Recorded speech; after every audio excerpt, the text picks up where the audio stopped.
Hello everyone, my name is Rochelle Innocent and I'm the founder and CEO of Project Purpose. Welcome to our channel. Our community is focused on fostering the intellectual and character development in children. We do this through our parent-child workshops that are focused on 4 themes: autonomy, self-efficacy, compassion, and self-concept, in order to cultivate grit, perseverance, and resilience in each child. At Project Purpose, our overarching mandate is to renew and rebuild family, community, and relationships. Our different social media platforms provide us with an opportunity to have discussions on all topics that relate to family, community, and relationships with ourselves as well as with others, with a primary focus on mental health and education. More precisely, the ways that the institutions of mental health and education play a role and have played a role in our societies at large. These discussions and debates provide us with an opportunity to think critically about what needs to change within these structures in order for us to live up to our bold slogan: support, protect, and empower each child through youth-focused development, better known as leadership in juvenescence.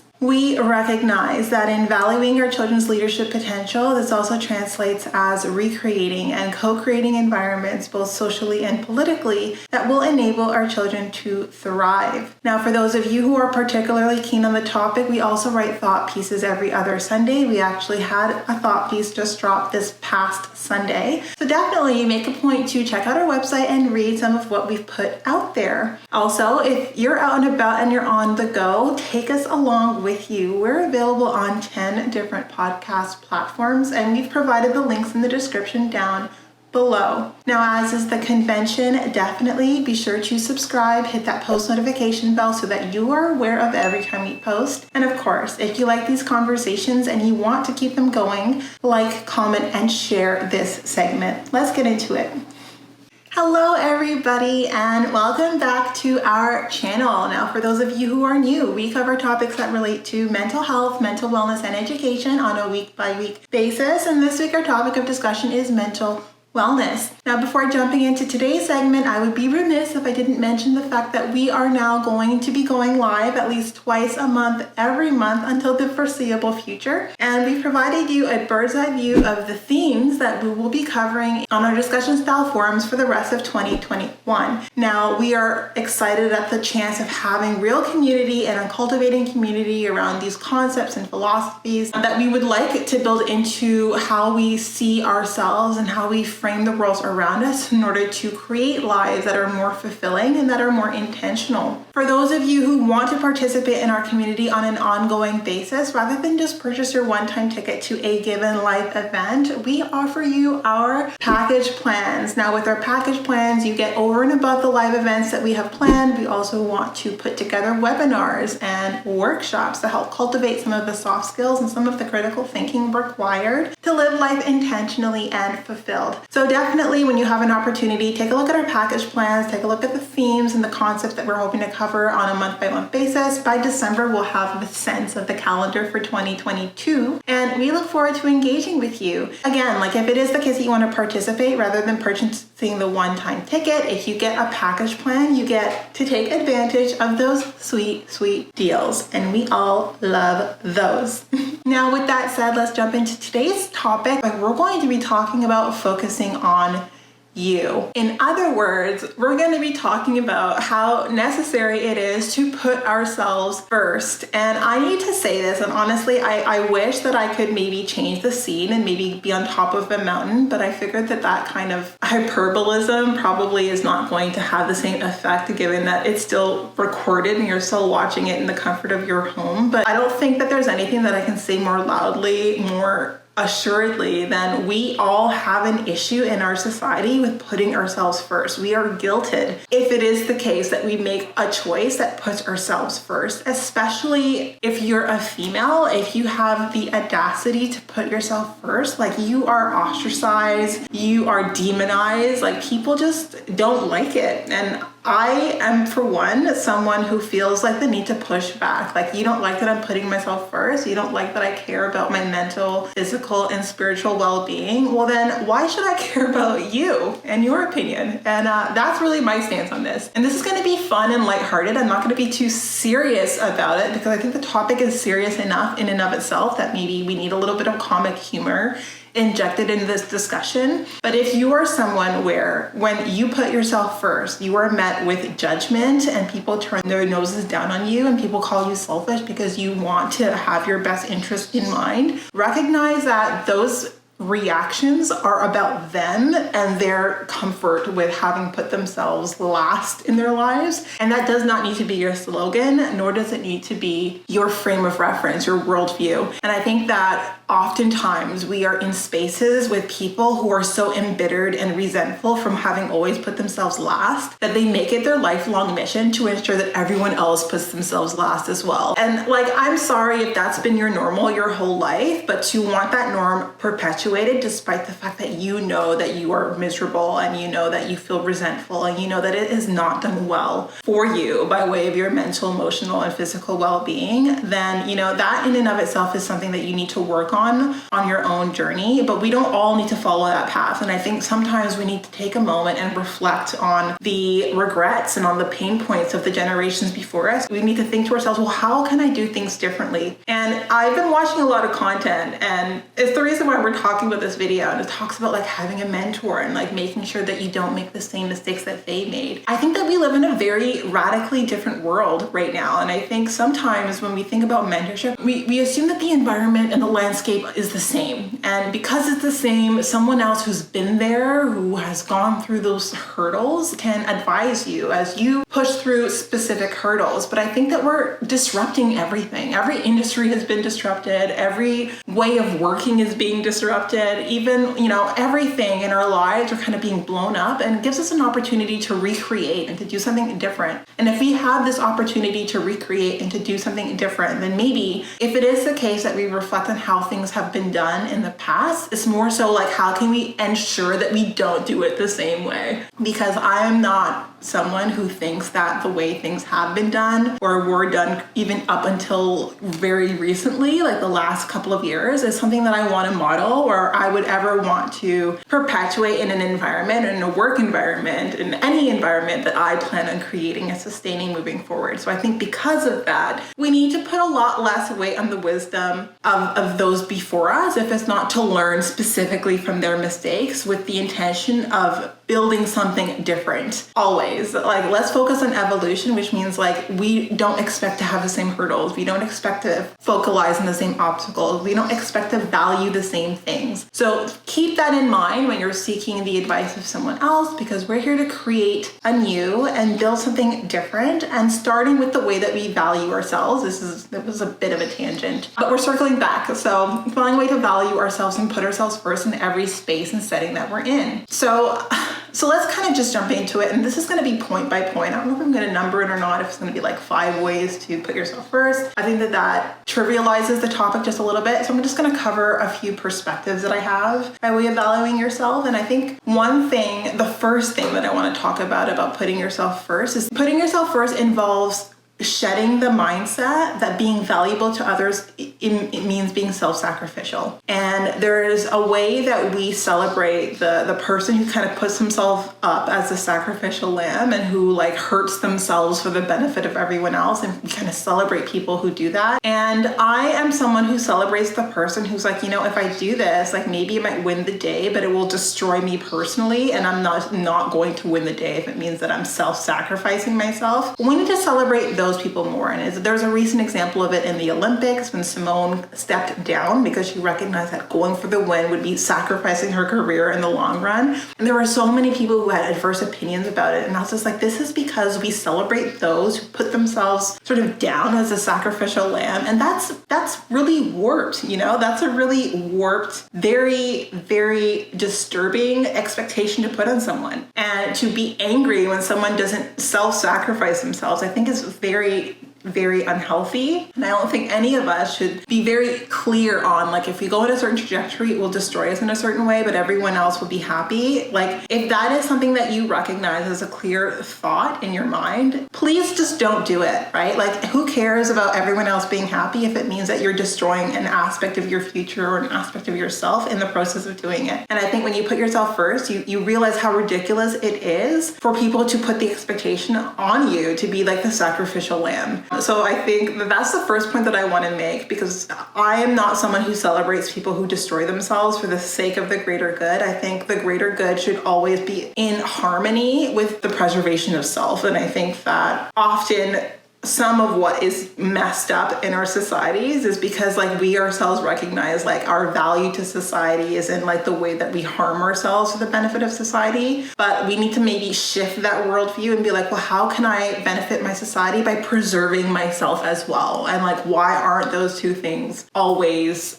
conjoined? And if they're not, how do we ensure that they are? So that's the first point that I want to make on putting yourself first. Putting yourself first means always stepping out of the rank when it comes to being the sacrificial lamb and on being self-sacrificial. Like, that is not a behavior that coincides with putting ourselves first. And the second point that I have to make about putting yourselves first is it goes above and beyond external validation. And I'm someone who thinks that external validation, like wanting external validation for the things that you know mean something to you, I think that there's something very messed up about that. And I think that if you believe in something, be confident in what you believe on your own, right? And so many people believe in something, but only feel confident in that belief if they gather other people to believe in it too. A lot of what has gone awry in our history stems from that way of thinking. If you believe in something, believe in it on an island. I don't need other people to believe in the things that I believe in for me to feel confident that the things that I believe are things worthy of being believed in. And that might be a bit of a tongue twister, but I hope that you get the point that I'm trying to make. External validation doesn't make you more right. And it also doesn't make you more wrong if your belief is a little bit distorted. So I think the best way to think about and to evaluate the belief that you have is to go inward and to think deeply about the things that you believe in on your own, and to come to a conclusion on your own that this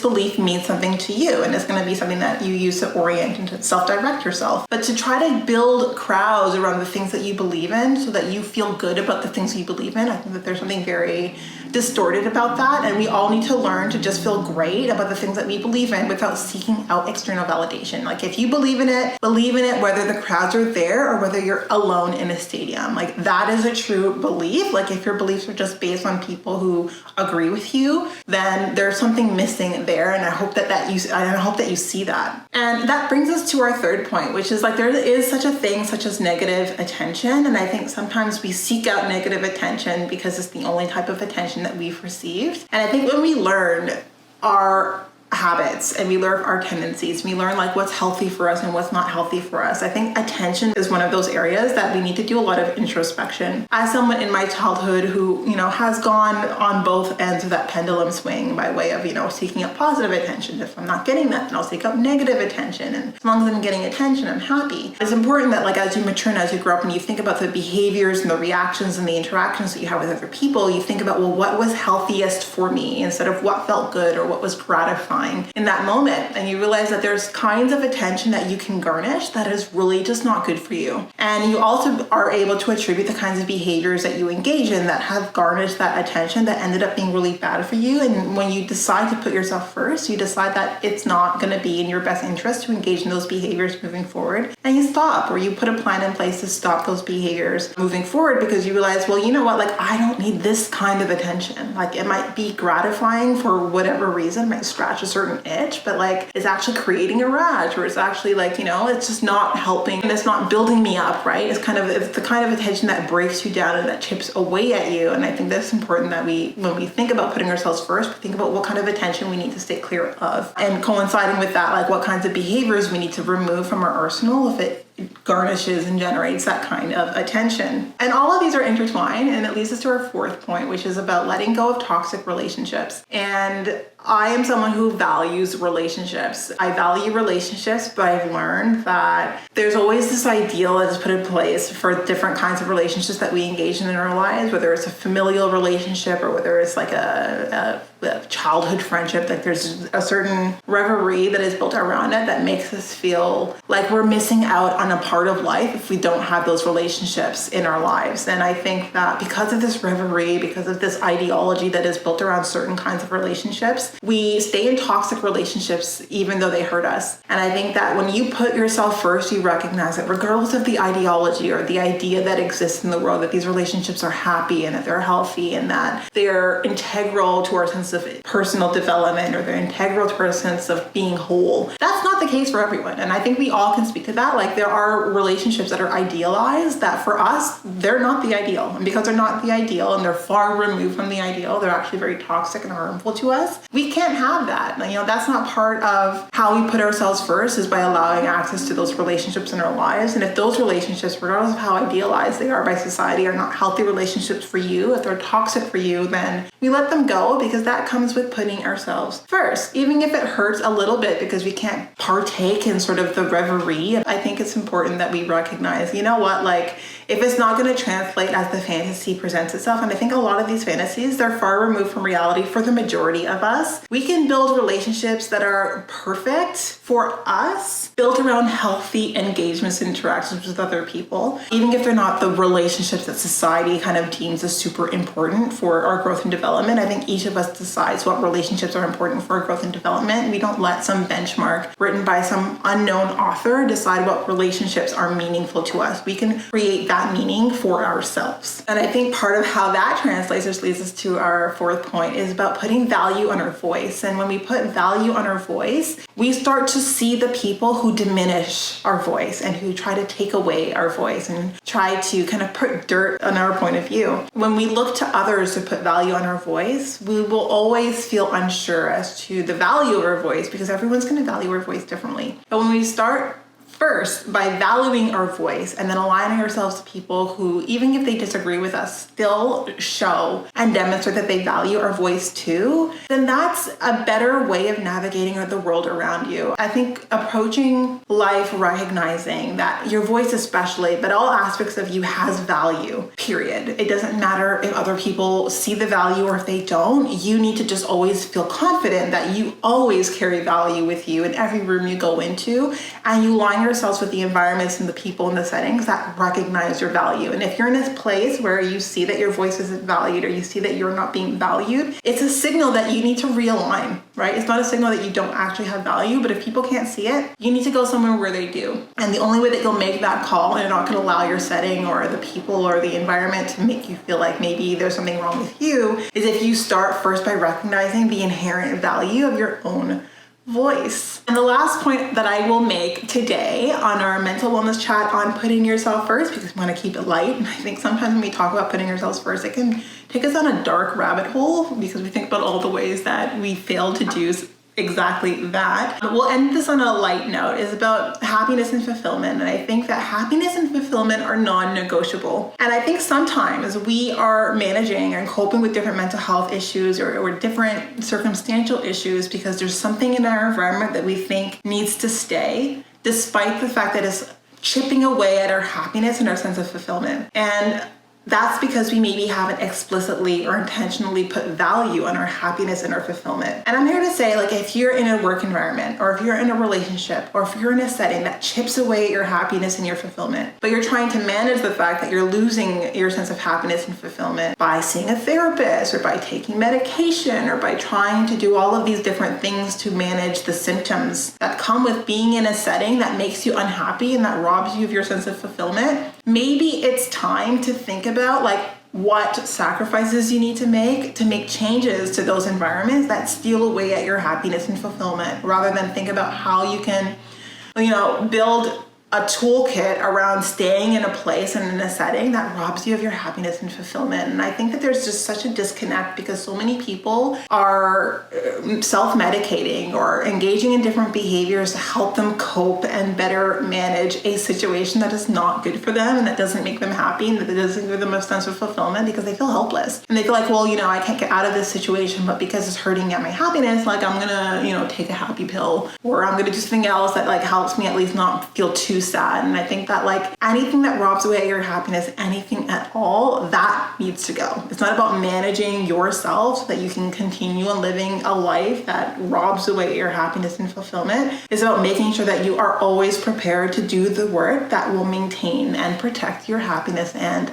fulfillment. I think that that's the note that I want to end this conversation on, because it gives you food for thought and something to kind of think about, especially when you think about your life and where you find happiness and fulfillment and how close you are to that or how far removed you are from that. I think it's an important conversation to have with yourself, and also thinking about like what changes that you need to make in your life so that you're always protecting your happiness and fulfillment, because those two things, I tell you, they need to be non-negotiable. So that was our chat this week on mental wellness. I hope that you found some tidbits of wisdom that are helpful to you. I hope that it gave you something to think on. And of course, I'm looking for engagement from you. Definitely like, comment, share this segment, and we'll talk to you soon.